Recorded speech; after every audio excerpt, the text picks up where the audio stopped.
Hoje, em nosso quadro de política, vamos destacar ações de parlamentares maranhenses em Brasília. Um dos temas, a reforma do ensino médio. E recebemos hoje Rubens Pereira Júnior, deputado federal pelo PCdoB. Bom dia, deputado. Seja bem-vindo ao programa de hoje. Vamos destacando as atividades na Assembleia, na Câmara Federal. Começando a pergunta sobre a reforma do ensino médio.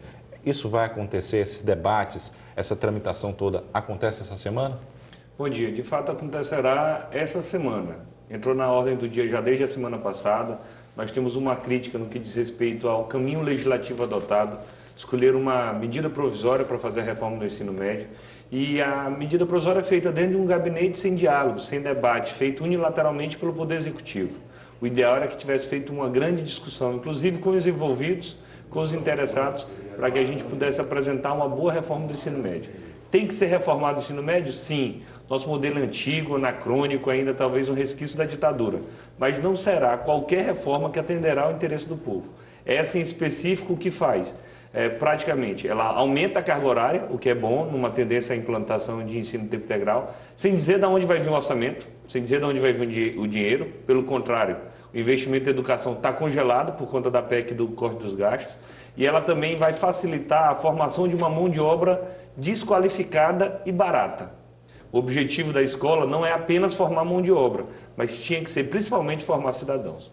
O senhor tem participado das discussões lá mesmo em Brasília, a gente percebe então seu empenho nessas participações. Então como é que o senhor pode fazer alguma coisa para que mude então toda essa realidade que está sendo discutida lá? O problema é que ia ser votado no afogadilho, já era para ter sido votado na semana passada. Não teve quórum, já estava marcado para hoje. Foi cancelada a ordem do dia hoje em virtude do falecimento do deputado João Castelo, mas está amanhã na ordem do dia. Então a pressa, neste caso, é inimiga da perfeição. Quanto mais rápido for o processo legislativo, pior será o resultado nesta matéria específica. E aqui eu faço uma crítica também pontual aos governos que eu apoiei, Lula e Dilma. Nós tivemos 13 anos no poder e não entregamos uma boa reforma do ensino médio.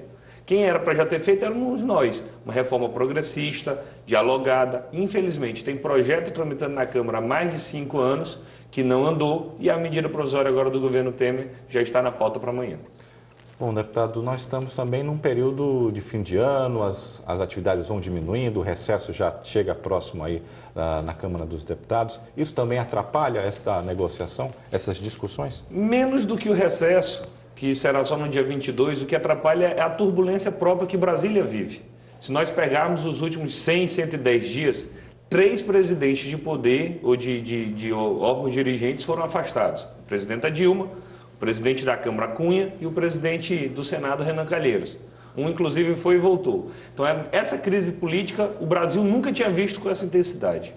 Então, isso sim atrapalha a pauta. Vem combinado com isso, a crise econômica, a crise fiscal, o desemprego continua, a inflação batendo a porta. Então, os humores da sociedade repelem todo este movimento com muita intensidade. Então, este sim é um ingrediente indesejável para uma reforma. Talvez o ideal fosse esperar, baixar os ânimos, fazer um diálogo maduro entre as instituições e só então a gente fazer essas reformas estruturantes. Tudo isso é discutido, na verdade, acontece exatamente no momento em que se fala sobre o pacote, foi votado, inclusive, anticorrupção. O senhor falou em relação a esse pacote, disse que não aprovaria com as mudanças que foram feitas. Por quê? No pacote tem que ser um ponto de partida da discussão. Hoje nós colocamos na ordem do dia o combate à corrupção. Toda a sociedade está debatendo e dialogando, a imprensa, a sociedade civil organizada e o parlamento. Só que a proposta que chegou original também não era boa, não serve. Acabava com habeas corpus, mexia na parte de prova ilícita, mexia na parte de nulidade e tinha um ou outro instrumento que era ruim. Só que a Câmara também foi muito tímida. Nós fizemos tantas alterações que nós aprovamos apenas 2 ou 3 medidas. Nós poderíamos ter avançado mais.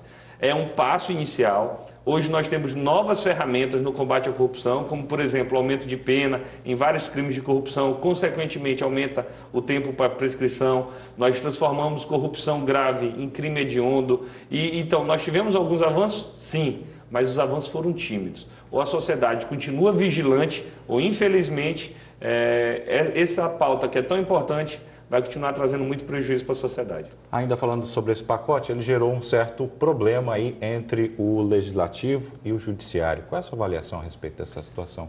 É um problema anunciado e, infelizmente, antigo. Não é de agora que há esse estranhamento institucional. Admitamos, a maior parte da classe política não se sente à vontade com o Judiciário livre, com o Ministério Público livre, um delegado ou um auditor, por exemplo. Pelo contrário, ainda gostava, preferia a fase que podia dar uma carteirada, que podia usar a sua influência política. Isso acabou, isso vem acabando. E tem que ser assim. E aí fica aquele clima de acirramento, de uma ansiedade para poder dar uma retaliação institucional. Neste caso do abuso da autoridade também há muito preconceito. De fato, nós temos que regulamentar a lei de abuso de autoridade, que ela é de 1965, não condiz mais com a realidade de hoje.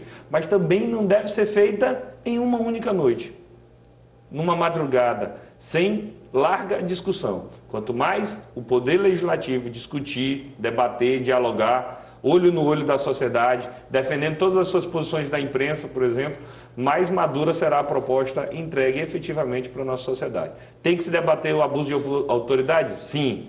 Isso atrapalha o combate à corrupção? Não. São duas pautas absolutamente diferentes. Deputado, discussões que acabam lá na frente com um resultado não satisfatório até para os próprios parlamentares. Por que isso, deputado? É o indevido processo legislativo. A Câmara dos Deputados é feito ali o plenário para não funcionar. 513 pessoas com opiniões diferentes. Basicamente quem fala no plenário da Câmara são os líderes.